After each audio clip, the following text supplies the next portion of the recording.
Hello. Good afternoon, and welcome to the Rockus Plum Computer Consulting monthly webinar series. As always, we will be recording this and we'll post it to our YouTube channel and our website later this week, and we'll also send along a link to that for everybody who is here today. Now, my name is Kelly Bergman. It's my pleasure to welcome you to the webinar series featuring AP Automation by Stampli. In an effort to streamline this process, I'm just going to let you know who we have on the call from Stampli here. It's James Muscarella. Is that Nailed right? it. All right. And Sunny Patel. Um, these guys are amazing. We had a call with them a little while ago, so I'm just going to let them take the floor. If you have any questions, there's a Q&A box at the bottom of your screen. Go ahead and type in your questions there, and I'll either interrupt or we'll save all questions to the end. Guys, the floor is yours. Perfect. Thank you so much, Kelly. It's a pleasure to be here, and thank you everybody for taking the time to speak with us today. Like Kelly said, my name is James Muscarella. I'll be running the demo today. I've been on the Stampli partnership team for about 2 years now, and I've been in tech sales for well over a decade. It's quite literally what I've done my whole life. I was actually born and raised in Palo Alto in the Silicon Valley, so I watched it grow up around me and then immersed myself in that lifestyle.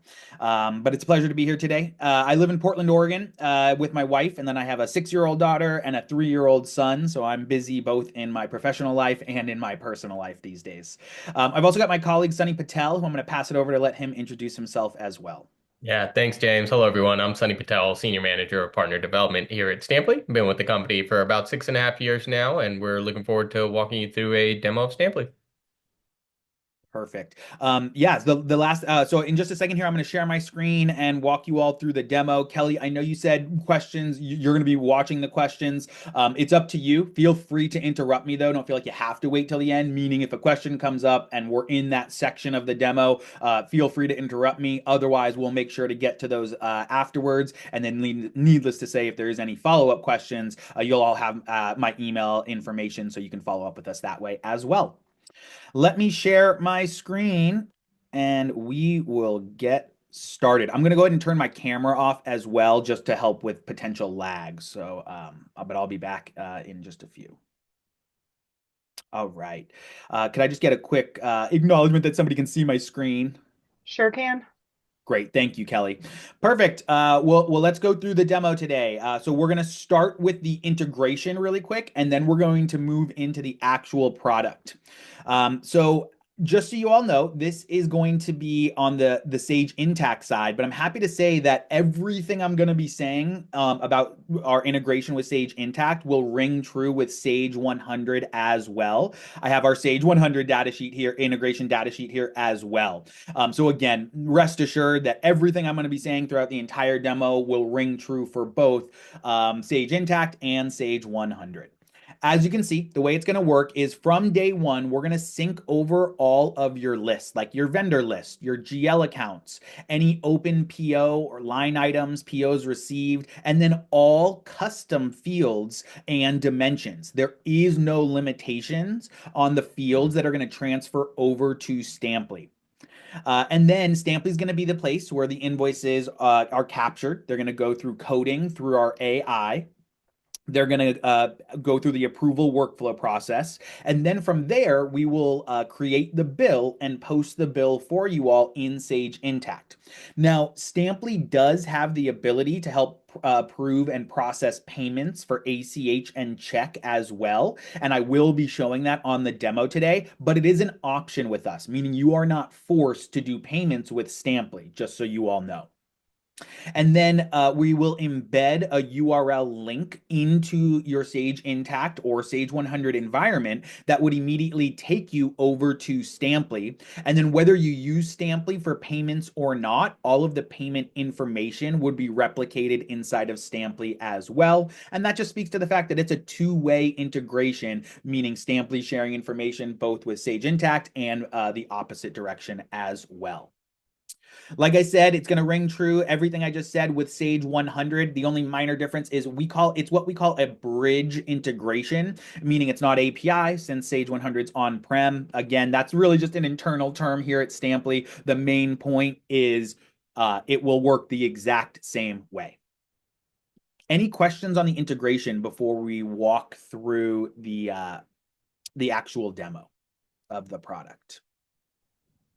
I think we're good to go. Perfect. Sounds good. Well, for the demo, we're going to go through what we call the invoice lifecycle. So first, we're going to start with how we capture and get the invoices coded. Then we'll show you how we get them sent off for approval and verification. Then we'll show you how we get the final authorization for payment. Like I said, we are going to show you how we execute payments today, but this is an option. You are not forced to do this with Stampli if you prefer to pay in a different way. But it is a great solution, and it'll just kind of help make Stampli be a full end-to-end product. And then in addition, we'll show you how we get everything synced back to Sage Intacct, Sage 100, and then show you some of the reporting that we provide through the Stampli platform, through our reports, our advanced search, and our dashboards. But let's get into it. Product demo on the invoice processing side, meaning that's where we're going to start. So let's start with a quick breakdown of the invoice processing dashboard, meaning this is what your AP team would see when they log in to start processing your invoices. As you can see, it is very straightforward, clean, and easy to interpret and use. Each tab at the top here is going to represent a different stage of the AP lifecycle, and anyone with system access will be able to see these tabs. So the first one we have here is for my attention. This is if somebody has been specifically tagged on an invoice and we want to make sure that they see it, so we put it to their attention. Next is going to be new invoices. This is probably the most common tab you're going to work out of, at least initially. And this is going to be all of the new invoices that have come in that haven't been touched yet. Let's start with how we get the invoices inside of Stampli, because that's a good first step. So first thing we're going to do is we are going to provide you all with a unique Stampli ID. Typically, it's going to be your company name at mystampli.com. And then we will give you a vendor template form that you can send out to all of your existing vendors so that they can start sending them directly to that new inbox. Now, we are also aware, I would say maybe 60% of our clients, they don't even want to tell their vendors that they're switching to a different system. And that's totally fine. Meaning what we'll do is we're going to set up an auto forwarding from any old or existing AP inboxes. So that way we capture them inside of Stampli that way as well, without you even having to tell your vendors. Like I said, that's actually probably the most common way in actuality that clients use it. And then if you do have any physical invoices, we recommend a bulk scan of those so that you're not doing them one at a time, but that's certainly an option with Stampli. And then the last way to get them inside of Stampli is you can just drag and drop the invoices straight into the platform. We support PDF, JPEG, CSVs, and other file formats when you're dragging and dropping. The last thing I'll say here before we keep going is the speed in which this happens, meaning the time in which a vendor emails in the invoice to when it hits Stampli is typically less than a minute. It's usually more like 30 seconds, but it's immediate. I say that because we're going to hit it in a minute, but that will show the relevance to why that matters here in just a second. So just know that there's no delay from when the vendor emails it in to when it hits the Stampli system.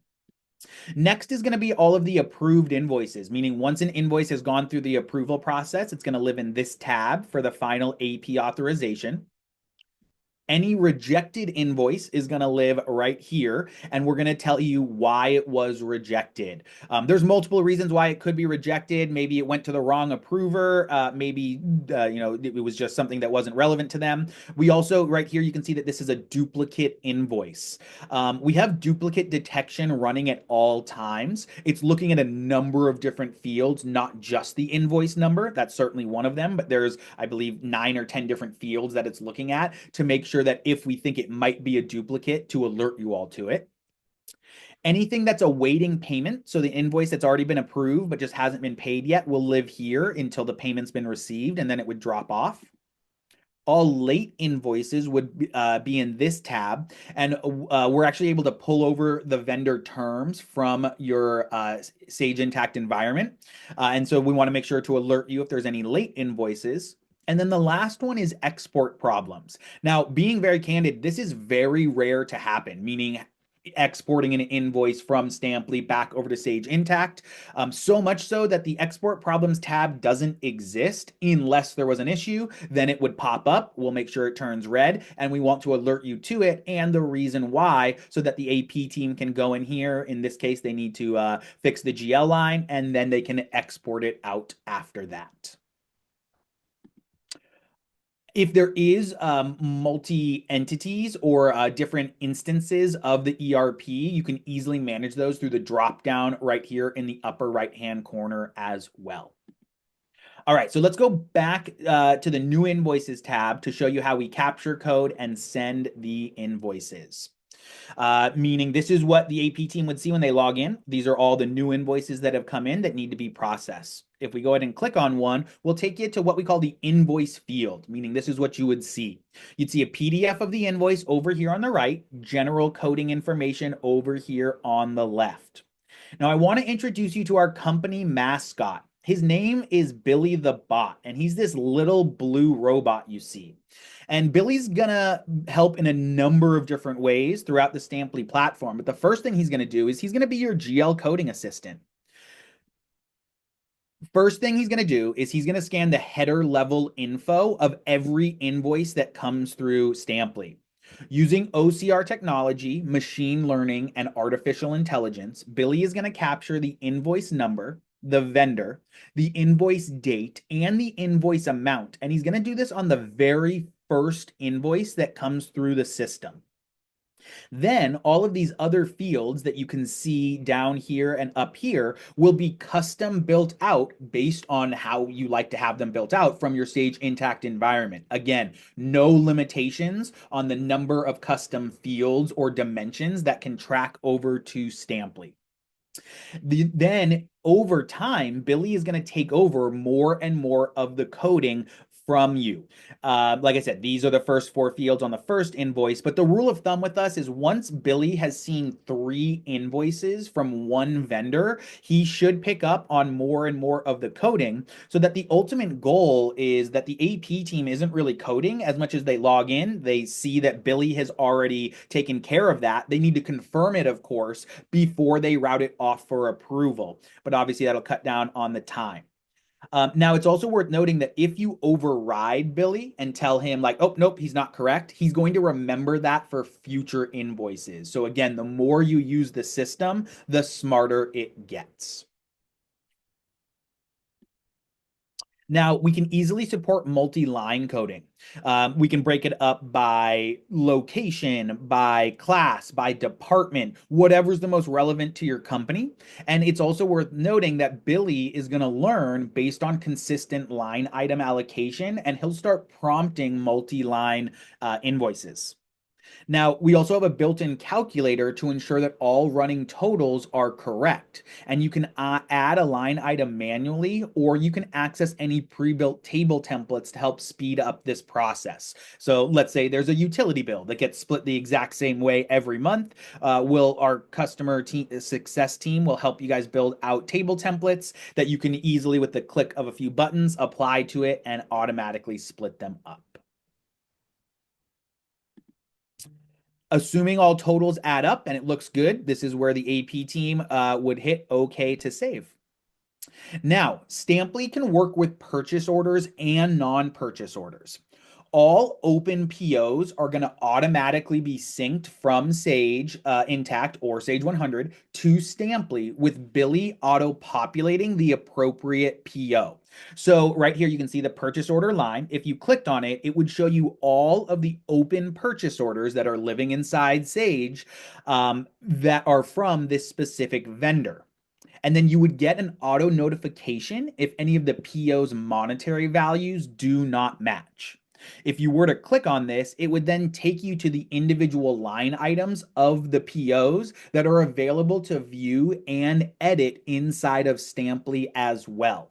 Meaning, let's say you didn't receive all 6 of the items on the purchase order, you could deselect one of them, and then it would not count it as received, and it would leave it open until it was received.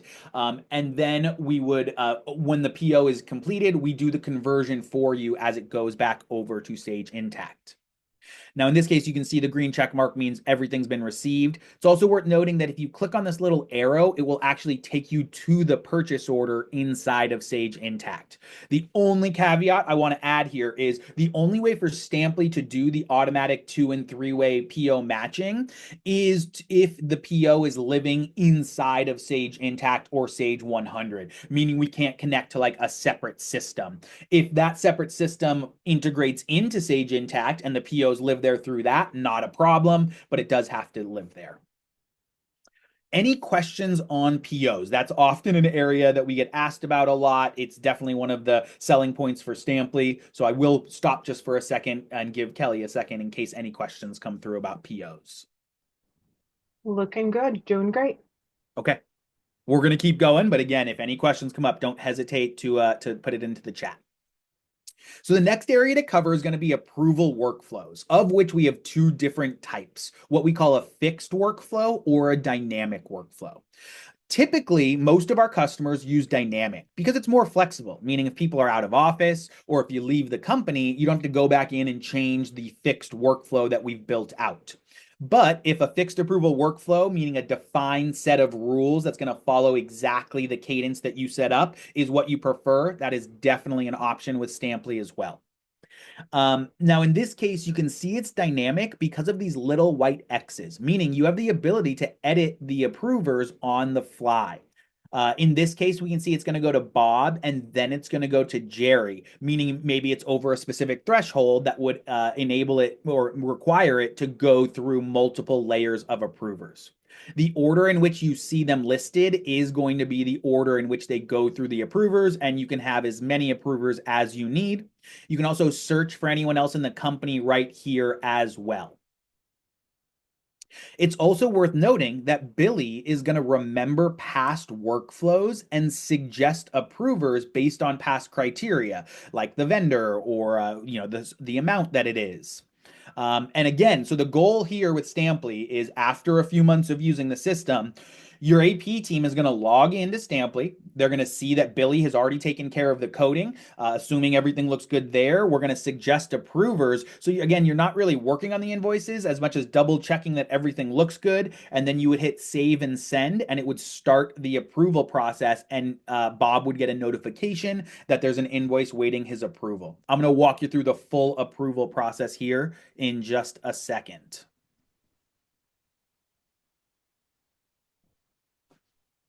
Just given time in case any questions come up, but we seem like we're good to go, so I'm going to keep going. All right, so using that same example, Bob would be the first person in the approval workflow, and Bob would get an email notification that an invoice is awaiting his approval. Now, as you can see, we are both mobile and desktop friendly, and we actually have a Stampli app as well so that people can approve on the go.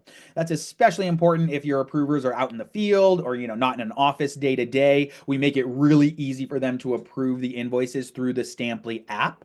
One other question that I get pretty often is, let's say you've got a lot of approval invoices to approve. Will you get an email on every single one of them? The answer is it's up to you. You can set the cadence on how often you're going to get notifications with invoices. Typically, we see people want one notification a day. They'll log into their account and they will see all of the approvals that they need. So if Bob were to click on this link, it would take him straight to the invoice in question. And again, it would show all the other invoices that he needs to approve.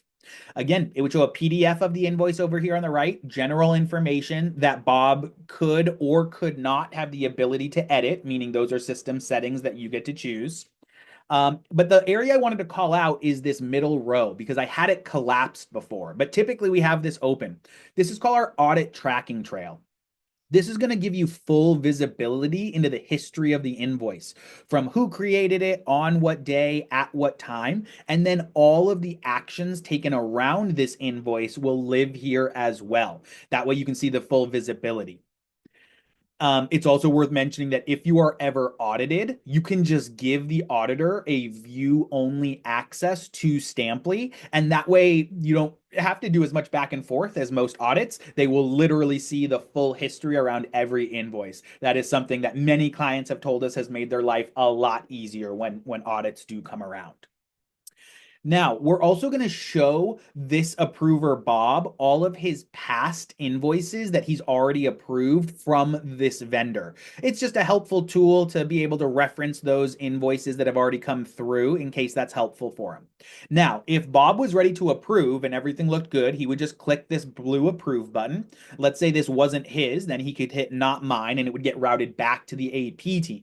But let's say before Bob's ready to do either of those, he wants to ask a question about this invoice. Stampli is a communication tool, meaning the last thing we want you to do when you're using Stampli is to leave it to send an email or to send a Slack or an instant messenger. We want that communication around the invoice to be logged inside the audit tracking trail so that Stampli gives you the ability to ask that question either of a coworker or an external contact like a vendor. In this case, Bob wants to ask his coworker, Tanya O'Malley, who he was able to search for right here, to please confirm the receipts of the goods itemized in this invoice.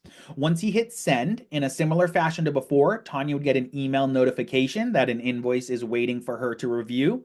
She would click on this link and it would take her to that same invoice field that I showed you all before.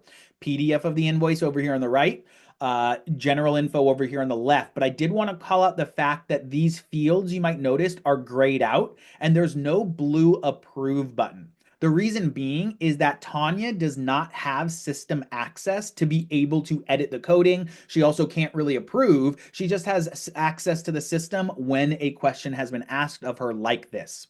Again, I'll show you system settings at the end, but we can get very granular on what individuals can view, what they can take actions against, and what they ultimately have the permissions to do with inside of Stampli. So Tanya would see Bob's question to please confirm the receipts of the goods itemized in this invoice right here. She'd be able to type her response and she says, yes, all items have been received. Bob would get another notification that Tanya has responded to his question, making it really easy for him to then approve. This is where Bob could add any additional comments like please see conversation between me and Tanya. He could attach any files if that's deemed necessary. He could even add additional approvers if at some point during the approval process that was deemed necessary. Once he hits approve, it would send it off to Jerry and Bob would get a notification that says, thank you, your approval has been received.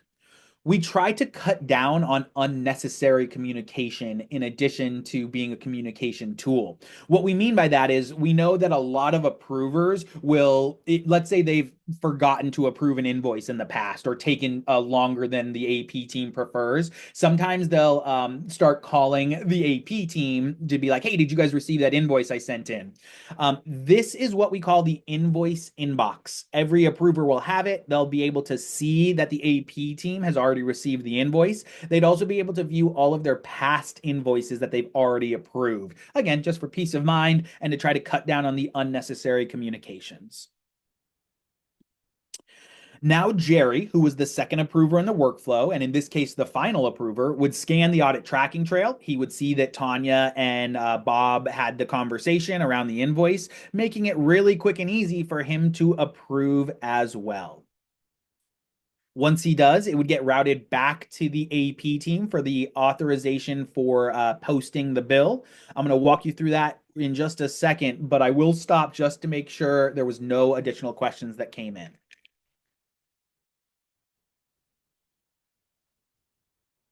Nope, we're all good. Okay, great. Next is, like I said, we're going to show you how we get the authorization for payment. So going back to the tabs that I showed you all before, now we're in the approved invoices. So everything here has already been approved. If you did want to just bulk approve these to post the bill, you could click on this button and it would select them all.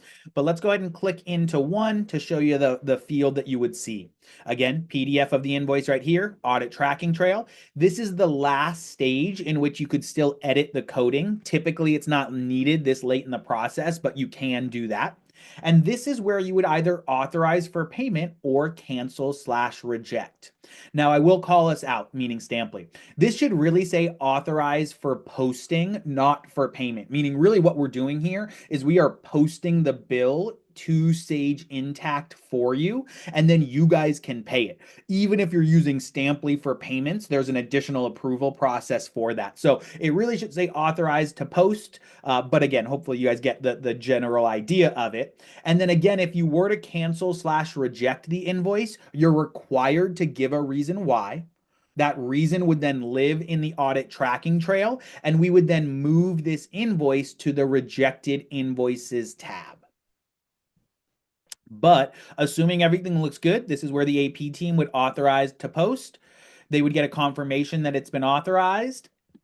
And then this is where we would embed that URL into your Sage Intacct environment so that if you did ever need to see the invoice in question, you could click on it and it would not just show you an image of the invoice, but it would show you the image, the history, and all of the coding information to give a really clear picture of that invoice, what happened to it, what actions were taken around it.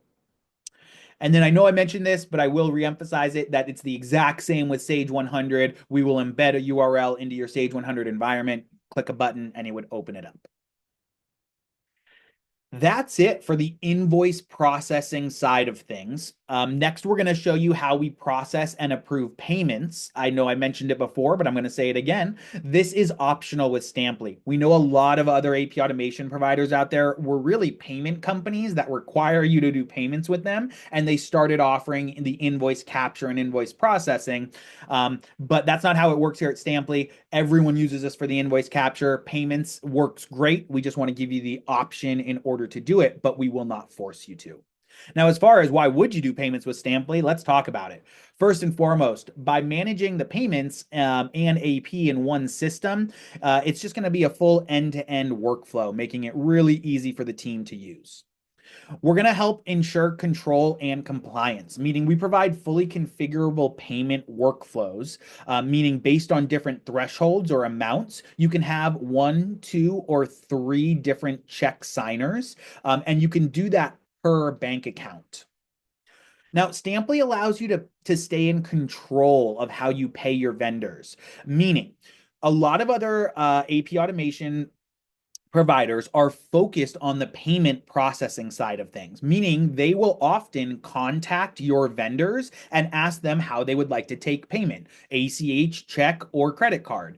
They're going to push credit card because that's how they make the most money. That can be a 3 to 4% hit on vendors, which vendors never like. And in general, we've had lots of clients who just don't like it when a third party is going to be reaching out to their vendors, asking how they like to receive payments. Stampli allows you to stay in control of that, meaning we will never contact your vendors unless you ask us to for whatever reason. And then I think the largest difference is the reconciliation process and how we interact with your bank account, meaning Stampli does not require you to fund a separate clearing account or a holding account, like a lot of other AP automation companies will do. Meaning with those, you're going to have to provide a lump sum to an account, and then they execute the payments on your behalf. With Stampli, we actually connect directly to your bank account so that there is no fund that you need to float money to, which obviously can help with the reconciliation issues at the end of the month. And then lastly, we do have a very unique approach to international payments.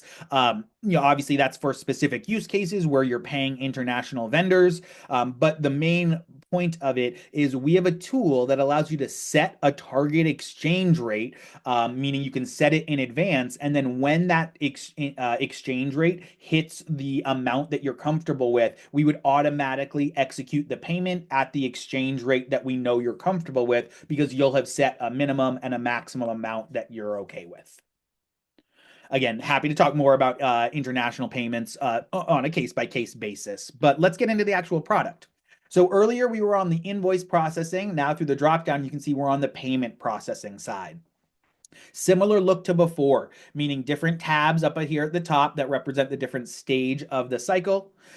First, we have the paying outside of Stampli, meaning these are going to be all of the invoices that you're going to be paying outside of Stampli. But again, we want to have that information logged inside of Stampli. Select to pay is going to be all of the payments that you're going to be using Stampli in order to execute.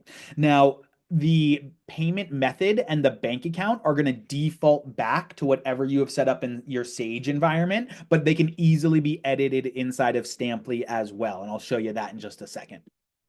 This is going to be all the invoices that are pending approval, meaning they are ultimately with the check signer, is kind of the best way to think of it. Once they get approved, they would then move over to the scheduled tab. This is going to show, oh, I'm sorry, they would move over to the outbox, meaning scheduled is going to show all of the payments that are scheduled in advance. Let's say your CFO is going to be out of town for a few weeks. You want to make sure that none of the payments are delayed. You can approve those in advance and schedule what date you want them to be paid on, and then we'll automatically execute them for you. The outbox is going to show all of the payments that are in progress. So this is like they've already been signed by the check signer or approved for the ACH. They just haven't been received yet. Once they are, it would drop out of the outbox. So let's go back to the Select to Pay tab. We know one of the challenges with payments, especially with ACH, is to collect the vendor bank account details. Now, if those are already living inside of Sage, we'll automatically have them uploaded into Stampli. But let's say you've got a new vendor or somebody's information is no longer accurate. You can easily send a request to your vendor so that they can directly enter the information through our vendor portal. Again, Stampli is a communication tool, meaning you can send that request right through Stampli without having to send an email. And then when your vendor receives it, they would open it up and be prompted to enter their banking information themselves. It's one of those nice things that just eliminates you guys having to enter it, meaning in our experience, vendors are going to make sure they put the banking information in correctly. Otherwise, they just won't receive payments. All right, so going back to the Select to Pay tab, as I mentioned before, the payment method and bank account are going to default back to whatever you had set up. But as you can see, you can edit that through the dropdown inside of Stampli, including the paying outside of Stampli, which if you selected, it would move this payment over to this tab. Now, the payment date and amount can also be modified inside of Stampli as well. And it's also worth mentioning that you can access any credits that you have available from previous payments with that vendor. And you can choose to use some of the credits available, all of the credits, or none of the credits on each individual payment. So now let's create 5 payments for invoices all at once, meaning if you were to select all 5 of these and hit pay invoices, like I said earlier, Stampli makes it really easy to set up payment approvals. You can assign up to 3 levels of approver based on the amount of the payment. And if you do have multiple bank accounts, you can set this up either the same for all of them or different and individually per bank account. So in this case, you can see that anything that's below 1,000 needs no approver. Anything that's 1,000 to 10,000 will go to Bob, and anything that's above 10,000 will then have to go to Jack. So Bob, who's the assigned payment approver, would receive an email notification and a link that he could review the outstanding payments. It would immediately take him to all of the pending approval payments for him, and he would see all of the payments that need to be approved. Now, again, if he were to click this button right here, he could just bulk approve these in just a few seconds. But let's say he wanted to review a payment. Specifically, we'll call out this one right here that has 2 invoices included in it, 1172 and 1178. Now, the reason these are combined to a single payment is because they're both from the same vendor with the same due date, where invoice 1180 is the same vendor, but it's due a week later. Combining multiple payments to a single line is something that you can either choose on or off. If you were to review the payment, this would take you to what we call the payment details page. On the right-hand side, you'd see a PDF of the invoice. And on the left-hand side, we're going to show the amount, the vendor, the pending approval status, meaning who it's with, who it would need to go to next. We're also going to show the banking information both for you and for your vendor. And then last is going to be a list of all the invoices that are included for this payment. Once Bob clicked in, assuming everything looks good, this is where he would hit approve, and it would then move it to the outbox. After required approvals have been received, payments are automatically sent out, and the outbox is going to show the payments that are in progress. And then once the payments are sent, the information would also be sent to Sage Intacct to create the payment record. And like I said, even if you're paying outside of Stampli, this information would be replicated inside of Stampli with the payment reference number, payment date, to make sure that Stampli is the record of truth. And then in a similar fashion on the invoice side, we would embed that Stampli URL into the payments page of your Sage Intacct or Sage 100 environment. That's it as far as the payment processing side of things. I'm going to walk you all through some of the insights that we provide, like our dashboards, reports, and advanced search. But I will hesitate. Kelly, let me check in. Any questions that came through that I could help with? No, you're doing great. Okay, then we're going to keep going. So first is going to be the Stampli dashboards. These are out-of-the-box dashboards that are going to show different statuses of the invoice. The most common is in process, meaning seeing all of the invoices that are still open. I'll click into that in just a second, but I do want to call out the invoice lifecycle and the user productivity dashboards. Invoice lifecycle is ultimately going to show you where the bottlenecks are in the approval process, or where they're being held up, whether it's with the AP team or with an individual approver. And then user productivity is going to show a user by user breakdown on how long it takes each individual to move the invoices through the lifecycle. The other main use case of user productivity is this is where you can set up auto reminders for any individual. Meaning, a few months ago, I had somebody totally throw their head of marketing under the bus, that they're the problem child. They always take a little bit longer than everybody else to approve invoices. This is where you could go in and set it up so that that head of marketing would automatically get a reminder to approve their invoices. And you can set up that cadence, whether it's every day, every 2 days, once a week. Again, whatever you all want to choose to do.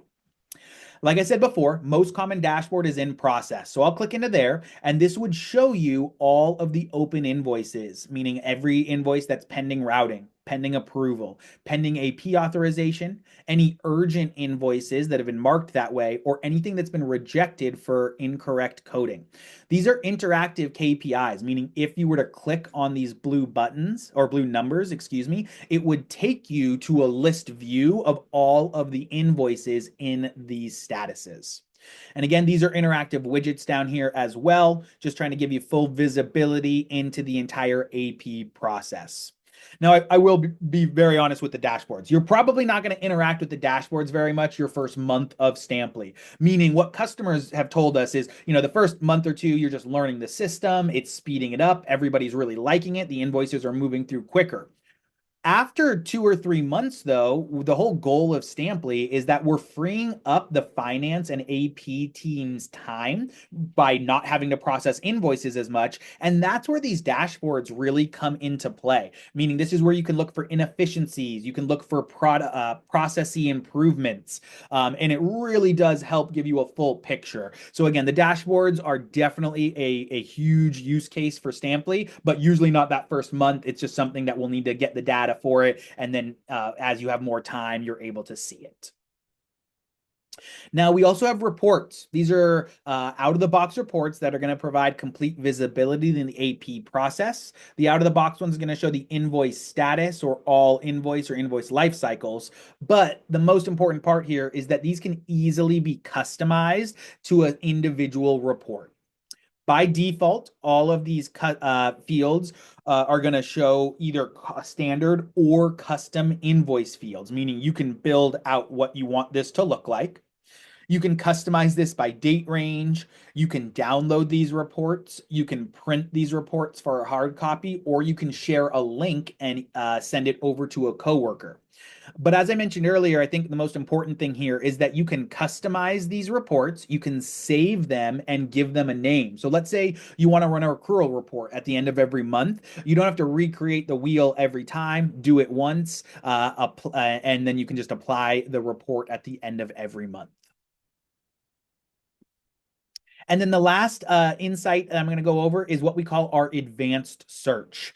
Advanced search is best thought of as like the Google within Stampli, meaning it's a quick way to find any area that lives within Stampli, whether it's paid invoices, pending invoices. Let's say you're looking for a specific individual user or a specific vendor, and you want to see all of the invoices from that vendor between a specific date range. You can customize all of that here through the advanced search, making it really easy to find any invoice or payment that's in question.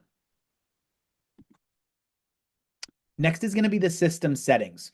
Now, we're going to take care of setting up all your users for you during implementation, but we do like to show people how to edit this to empower them in case somebody leaves the organization, or better yet, somebody's promoted and they need to have their access changed.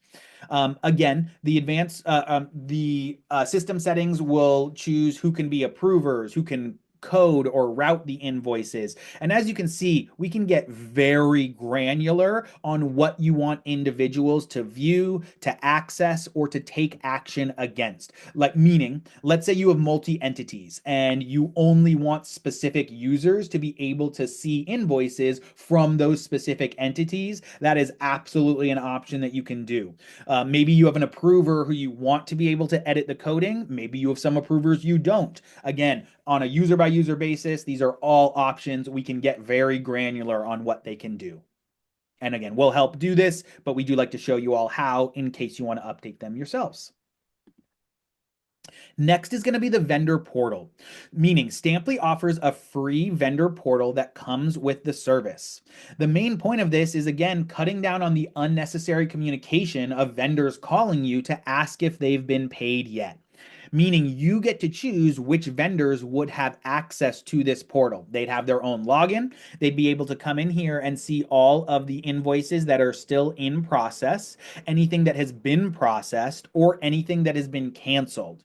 If they were to click into it, it would show them a PDF of the invoice, and it would show just kind of basic high-level information around it, including the payment date and payment reference number, assuming they've already been completed. Again, in my experience, they mostly just want to see if they've been paid or not.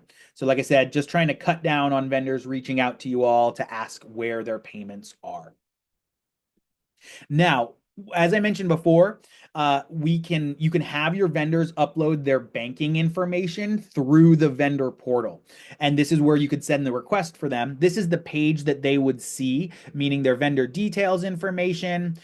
This is where your team would then have to come in and review the banking information before the first payment could be approved. Assuming everything looks good and you approve the update, then you'd be able to go ahead and process the payments to the new banking information that's been uploaded.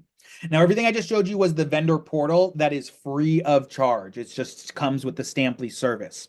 We do, for a small additional fee per month, have what we call our advanced vendor management. And the major use case for the advanced vendor management is it allows you to collect and manage vendor details and ensure documents are up to date. Meaning you can set required documents and expiration reminders. You can block vendor payments if documents are not provided to ensure compliance, or you can upload custom forms that vendors need to complete and submit in order to do business with you.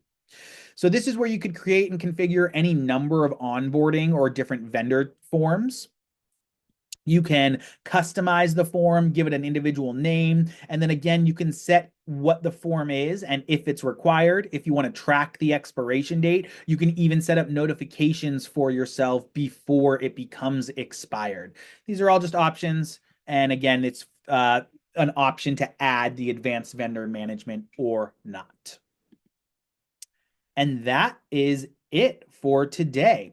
I'm going to pass this back over to Kelly in just 1 second. The last thing I did want to mention is we have an exciting new product being launched here at Stampli just next month, meaning in April, at the beginning of Q2, we're going to be launching a procurement tool as well, meaning you'll be able to create the purchase orders inside of Stampli. We have a big training on it over the next few weeks, so I can't show it to you yet because I haven't been trained up on it yet, but just rest assured knowing that, I'm sure we wouldn't be talking to any of you before next month. We will will have a procurement module that's, again, an addition, like an optional addition to add on. But if you wanted to, it'll make Stampli a full P2P solution, procurement, all the way to payments, if that's what you'd like to do. That's it from me. So Kelly, I'll kick it back over to you.